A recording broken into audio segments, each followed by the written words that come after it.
Yeah, there's no doubt that if you're going to control the opposition, you should lead it. And it's 100% that Ben Shapiro is a figurehead. And there's some good people at the Daily Wire. I don't want to attack them all, but I'm going to tell you folks, they are worse than the Democrats. They are the Judas goats.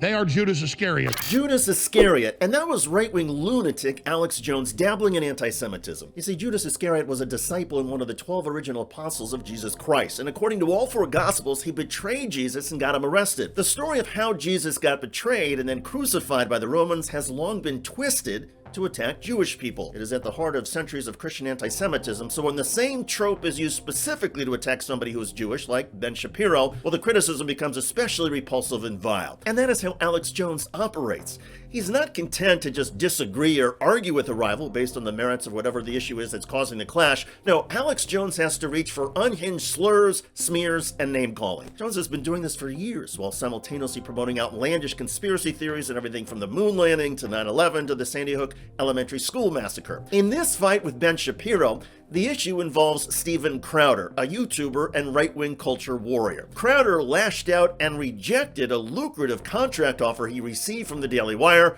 a conservative media company founded by Ben Shapiro. The media calls us circular firing squad between Steven Crowder and Ben Shapiro, but that's not. He said, I don't want the $50 million, which was over 5 years with bandwidth and crew. That's not that much money, folks. That ain't worth that much. I can tell you what it takes to run this. He's running a similar operation. So he leaves the Blaze, he goes to them, they send him a contract saying if big tech censors you, you're locked into the contract for 5 years, but you're not gonna be paid any money.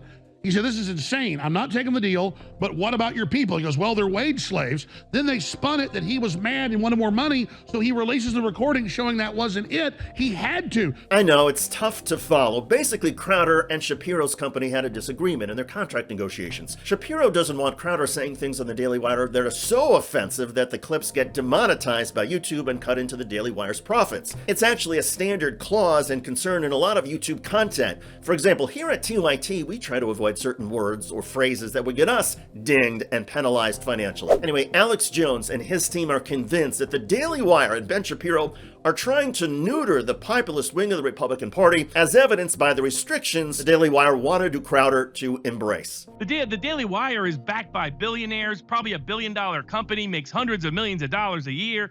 This deal was done in order to lock up and co-opt and control and cabin and contain conservative voices. Which was what Fox News has been doing forever.